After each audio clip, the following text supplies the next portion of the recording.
Nanda from Government Mahatma Gandhi Higher Secondary School, Chadayamangalam. First of all, wishing you all a very healthy and a prosperous Happy New Year.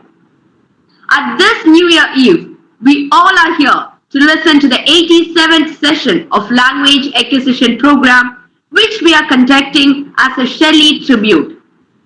Yes, as you all know, we observe the 200th death anniversary of P. Shelley, the renowned English poet.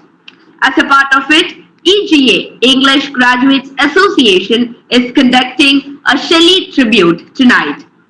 American literary critic Harold Bloom describes P. Shelley as a superb craftsman, a lyric poet without rival, and surely one of the most advanced skeptical intellects ever to write a poem. He has achieved increasing critical acclaim for the sweeping momentum of his poetic imagery, his mastery of genres and verse forms, and the complex interplay of skeptic ideas in his works. So, we are very proud to dedicate our today's lab session to a world-renowned person like him, as a part of it.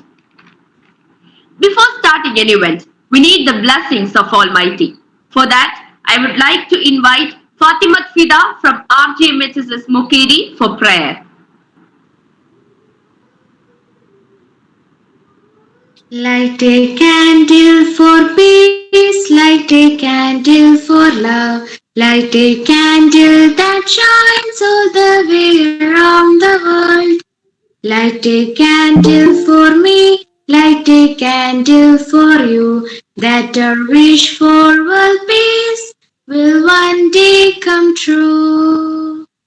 Light a candle for peace, light a candle for love, light a candle that shines all the way around the world. Light a candle for me, light a candle for you, that our wish for world peace will one day come true.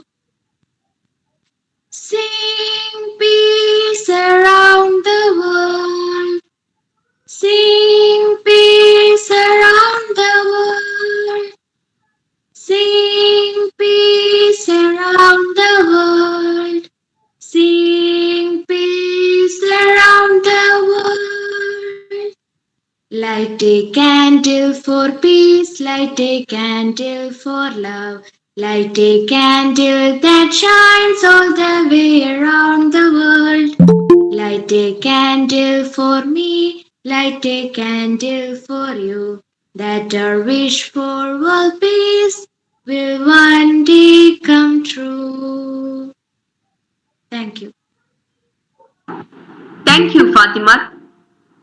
The life and works of P. Shelley exemplify English Romanticism in both its...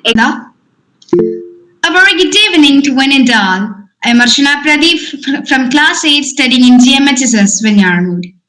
It gives me immense pleasure and privilege to recite a poem on Shelley tribute conducted by English Graduates Association.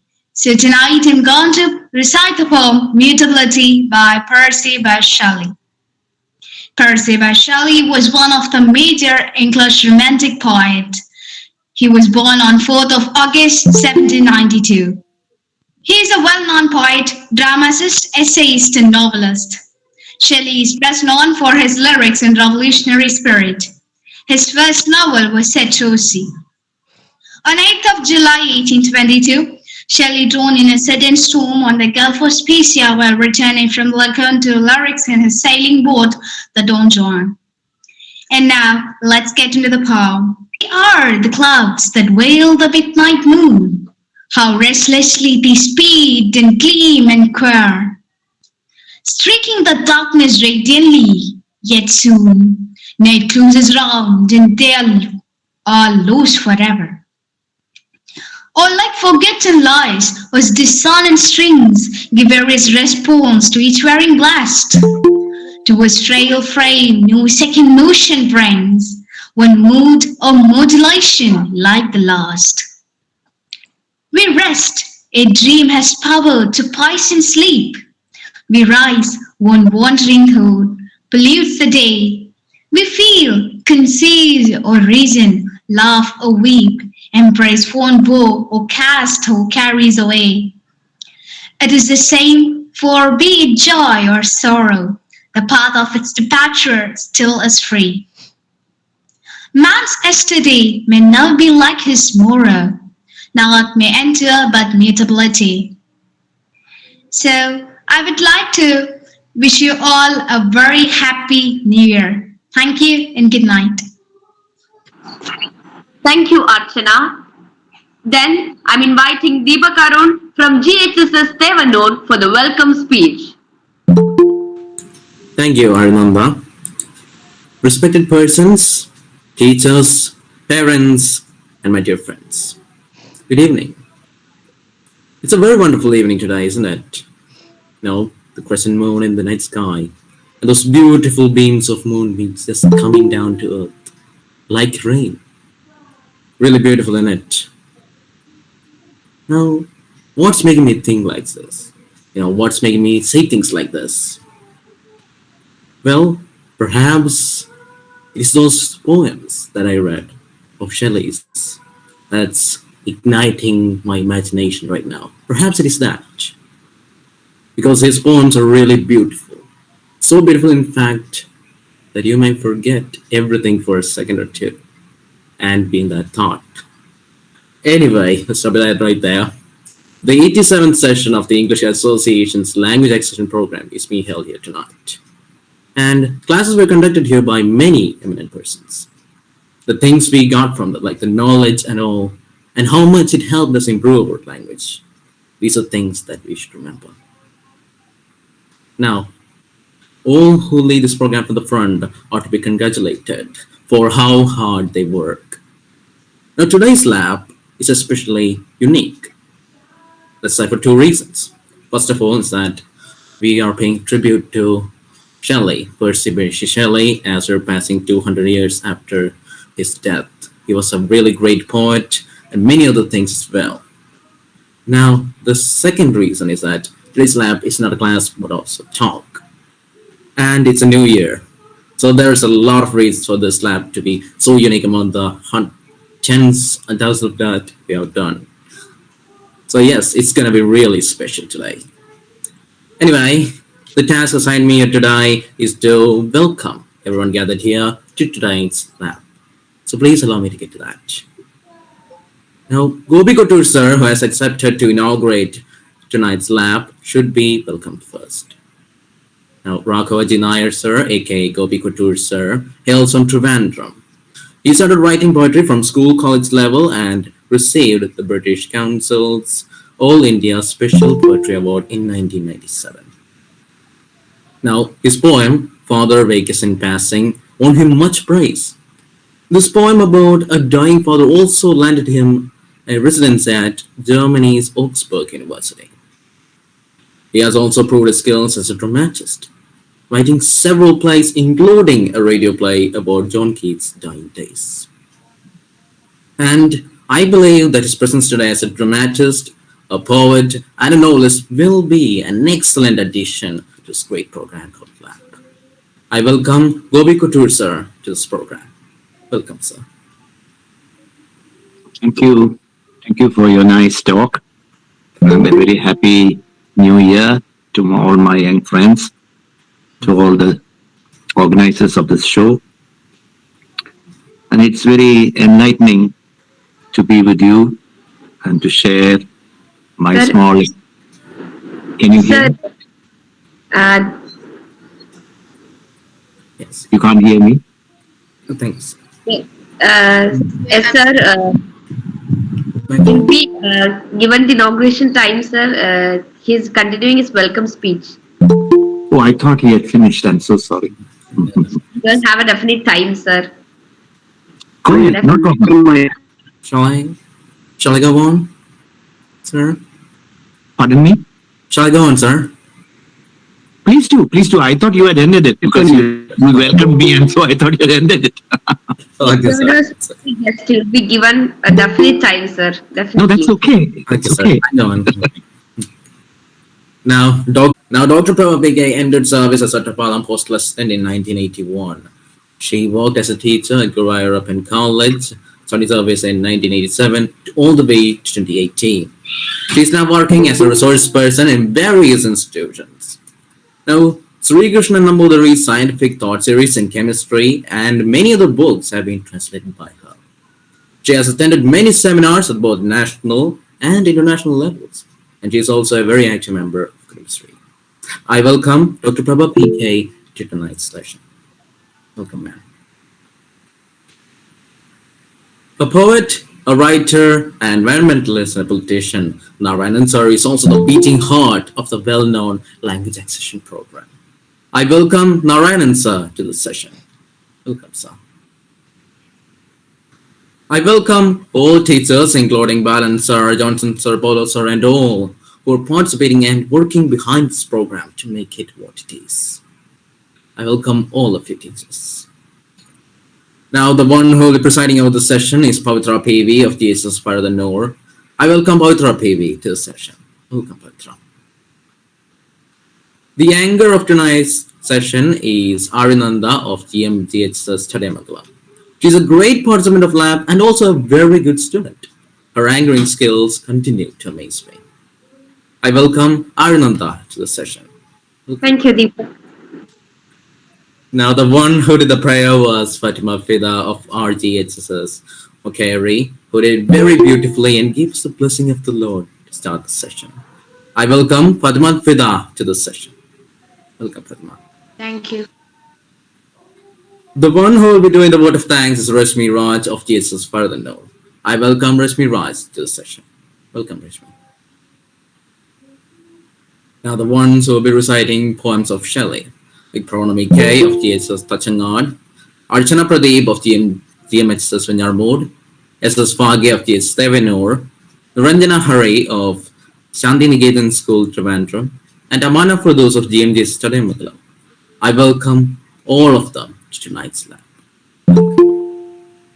Thank you, Deepak.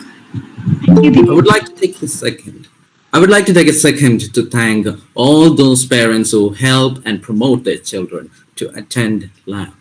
And I welcome all of them to tonight's session.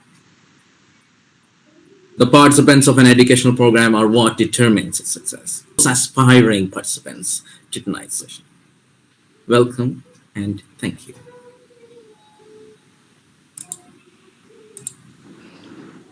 Thank you, Deepak. Next, we have Paurnami from GHS Tachangada for reciting a Shelley poem. Thank you. I'm Prabha P K studying in 5th standard, GHS Tachangad, Kasagod. As a part of our tribute to Shelley, I would like to recite a few poems to a skylark. Percy Bysshe Shelley was one of the major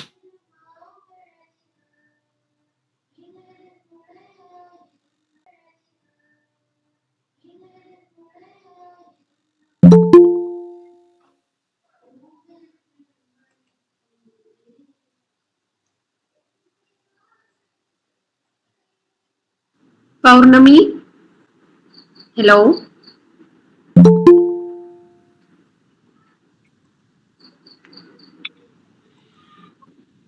I think Pune has some net problem.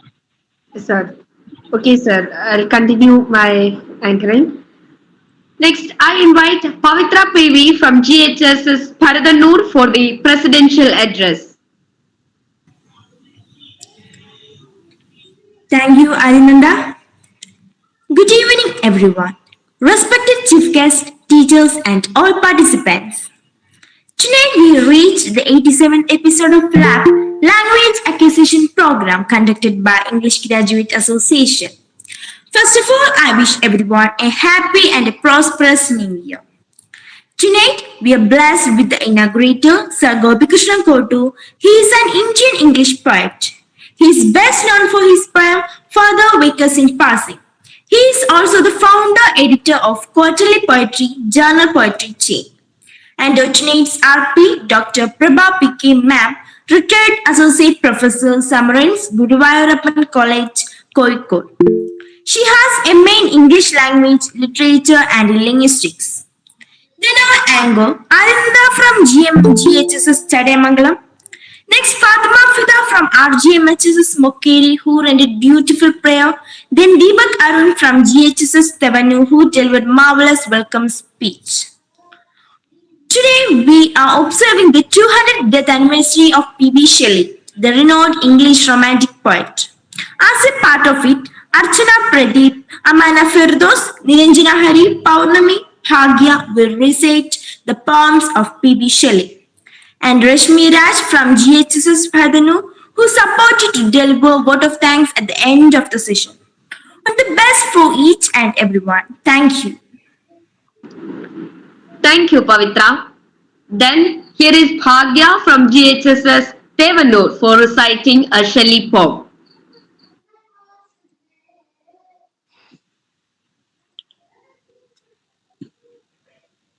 Hello. Yes, Bhagya, you are very much audible. Good evening, everyone. How are you? Hope you guys are doing well. First of all, I would like to wish you all a very happy New Year. As we all know, tonight's lab session is a tribute to P.B. Shelley as we observe his 200th death anniversary. Percy B. Shelley was one of the major English romantic poets, and he is also known as a revolutionary poet.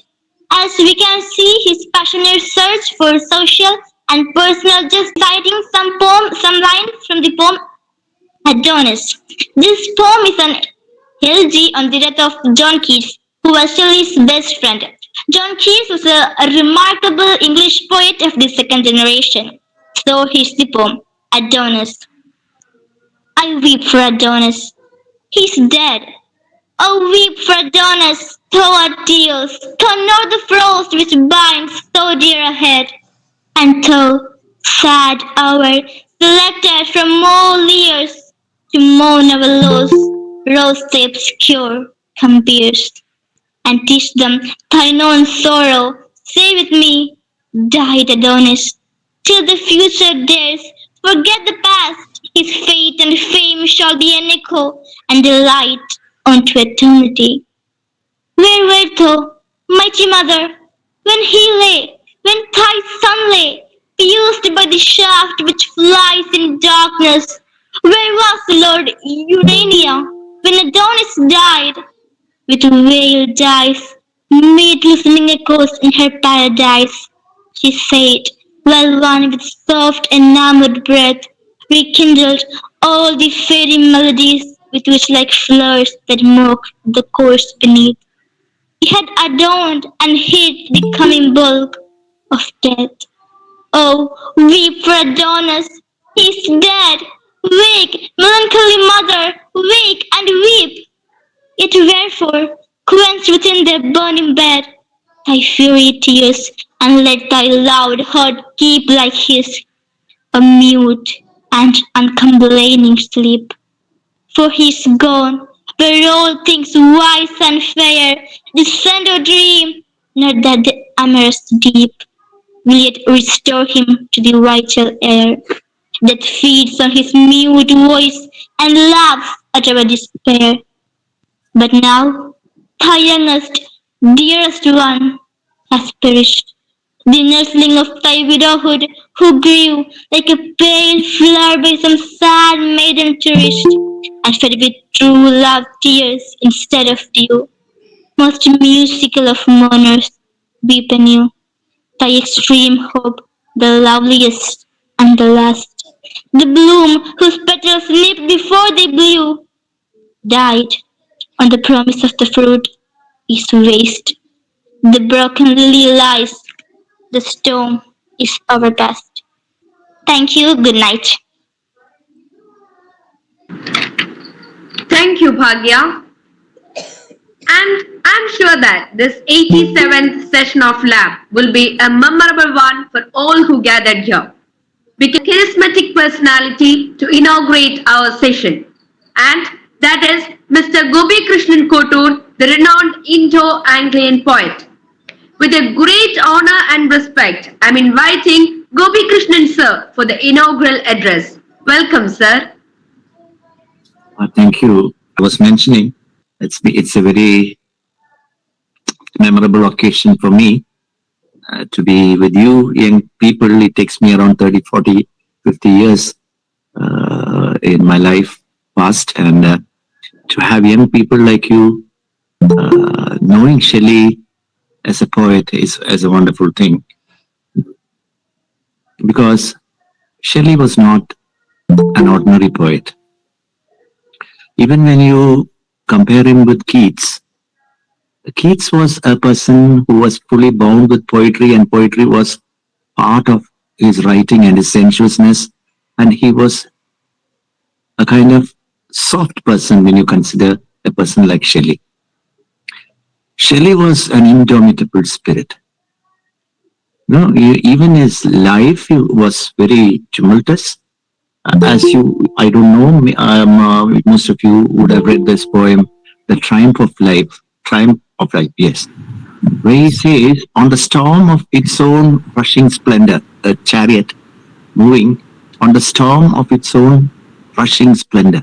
So if you look at those words, you will find his very life in that. His very life was stormy. See, when in the very beginning, it may not be very acceptable to Indian sensibilities. He had 2 or 3 love affairs which were very stormy. He was very poor, but he ran away with the Harriet. Then he ran away with the Mary Shelley. Then he was denounced in his own college because he wrote the necessity of atheism and all of free love, as you can see in a poem, Queen Mab, celebrations of John Keats also. And John Keats is one of my favorite poets. And Shelley was not that kind of a poet for me, but Shelley's inspiration is mainly the inspiration of a life of indomitable courage, a life of indomitable. No, he is a poet who wants to do good, and he will do what he wants, not knowing whether it's good or not. So that kind of, and that's reflected in most of his poems. He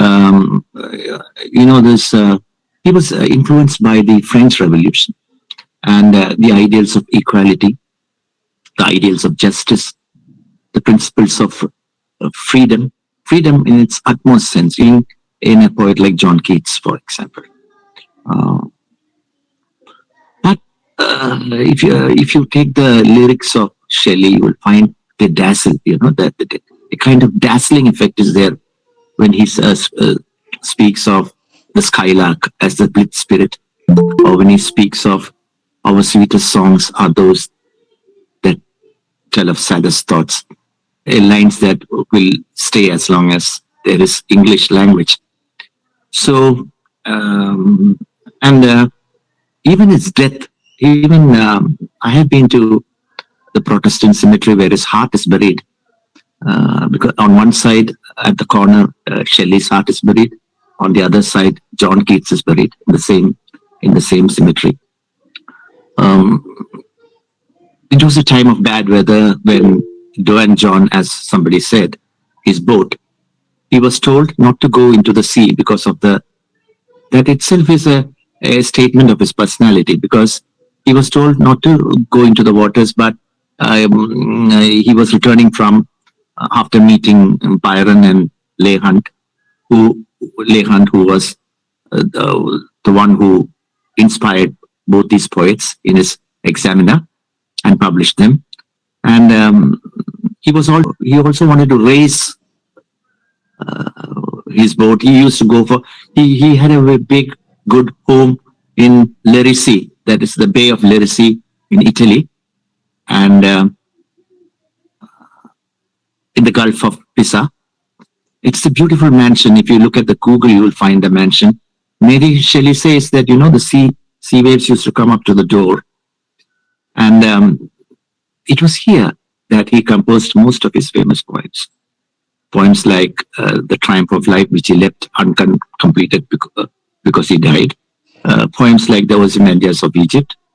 Poems like Queen Mab, The Senji, then to a skylark. All these poems were written around 1818 in this place, Lerici.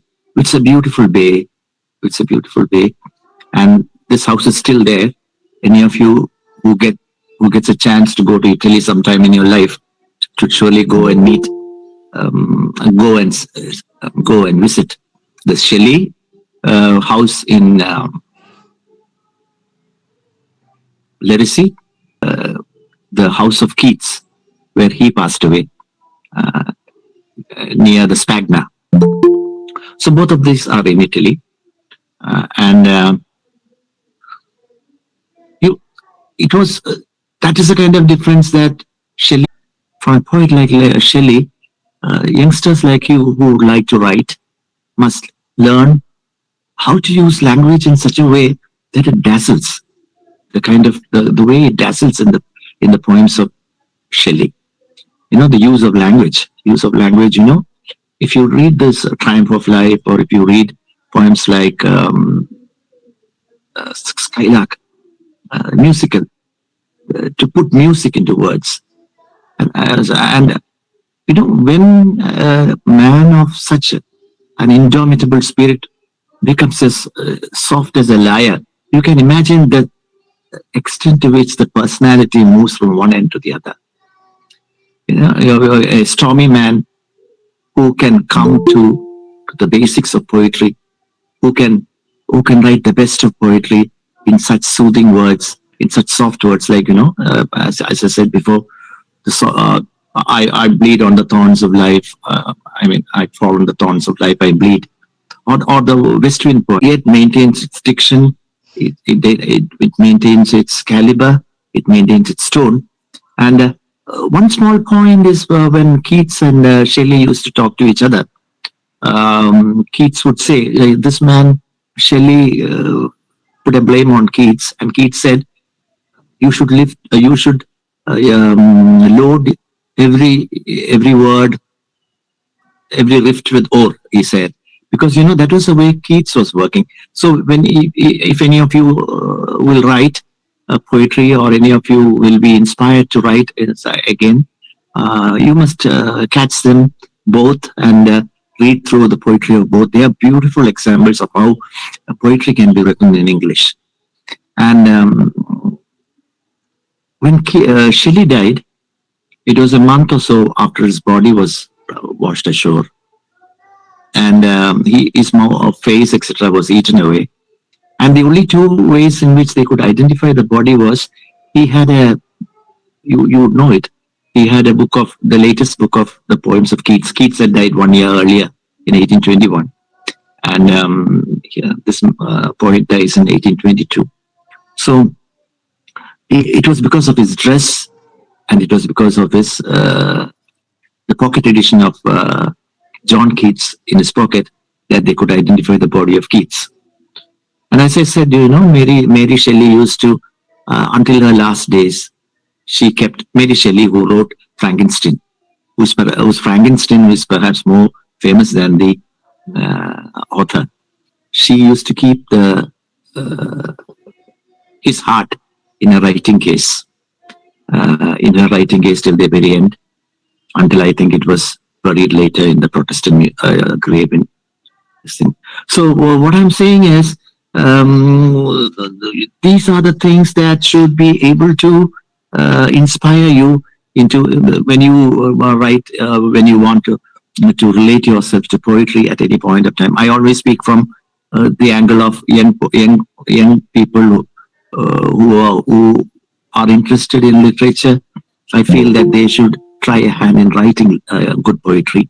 Try a hand in writing down your emotions, because they're very useful, and very health-wise also they're very good if you develop a career, or if you develop a habit of writing for its own sake. I think I have taken a little of your time, but also what I wanted to say is, Shelley always saw life as a painted wheel, where the spirit, the greater spirit was around you and was invisible, but that is what you finally pass on to. So when somebody speaks of the death of Shelley, I think in the gravestone of Shelley, this much is inscribed, the words from Shakespeare's Tempest, that I think I'll read it out. It says, there is nothing of him that doth fade, but that suffer only a sea change into something rich and strange. That's how the grave of Shelley is marked. So I think with these words, I must thank Mr. Narayanan, the poet Fabius, who introduced Mr. Narayan to me. And I think our lab is doing a very wonderful work. The English Graduates Association, with its 1887th edition of language acquisition program, is doing really good work bringing together young children. It's a very laudable achievement. And once again, thanking you for everything. Wishing you a very happy new year. Thank you. We are so grateful for your valuable presence and precious words, sir. Thank you so much for the presence. Thank you. Then we have Niranjana Hari from Shantiniketan School, Trivandrum, for reciting a Shelley poem. So, good evening, all of you. I think I will take a little more time than the singer. So, as Dr. Kotu said, Shelley is one of the most rebellious poets that I have ever read. And of course, for being a not so good girl, I think I like him quite a bit. But one of my ever favorite poem of his is Ozymandias, because it is the reality of life. Because whatever material things we do, it may not survive the challenge nor just the time. So I think I'll be reciting my favorite poem for all of you. For that, I would like to say a little story behind it. Actually, this poem is based on the two real-life kings. When we have the Louis XIV of the French king, and Charles II of the English king, who were both the extravagant kings who built lots of stuff, but not really care about their people. So he wrote a poem about this. When we have some second in this, onto the poem. I met a traveler from an antique land who said, "To wash and trunk these legs of stone stand in the desert. Near them, on the sand, half sunk, a shattered visage lies. His round and drink lip and sneer of cold command tell that the sculptor well these passions red, which yet survive, stand in these lifeless things. The hand that milked them, the heart that fed. And on the pedestal these words appear. My name is Ozymandias, King of Kings. Look on my works, a mighty and despair. Nothing beside remains, round the decay of the colossal wreck. Boundless and bare, the lone and level sands stretch far away. Percy Bysshe Shelley. That's it. Thank you. Thank you. I think it was not that quite boring, isn't it? Thank you, Niranjana. Now it's time for today's talk. We have Prabha P K ma'am, retired Associate Professor, Zamorins Guruvayappan College, Kozhikode, to deliver a speech on Shelley. With a great excitement and solace, I would like to invite Dr. Prabha P K ma'am for the talk. Thank you, Ajananda. I would like to thank Sri Narayan sir first, because he was the one who invited me to talk to you. And I'm so excited to be with you here today, especially to talk about Shelley. And Shelley, of course, is a romantic poet. And before coming to Shelley, I would like to say that all these little friends who have recited the poem, who welcomed us to the workshop, and the one who said the prayer, it was so sweet, so attractive. Fida is here.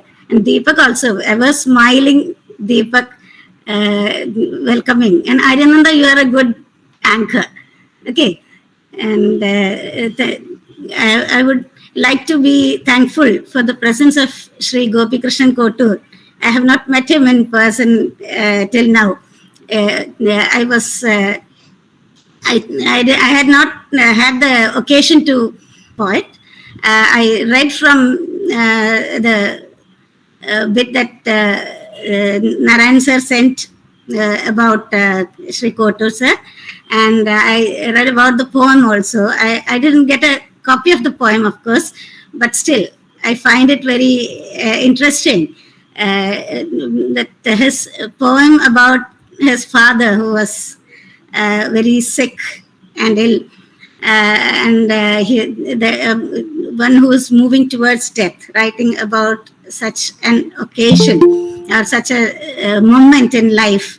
That's very, very, very bold of him to have look at it from from a different perspective and to present it before the society, and that's something very important today in the present day life. So I'm thankful to you, sir, to be with you on this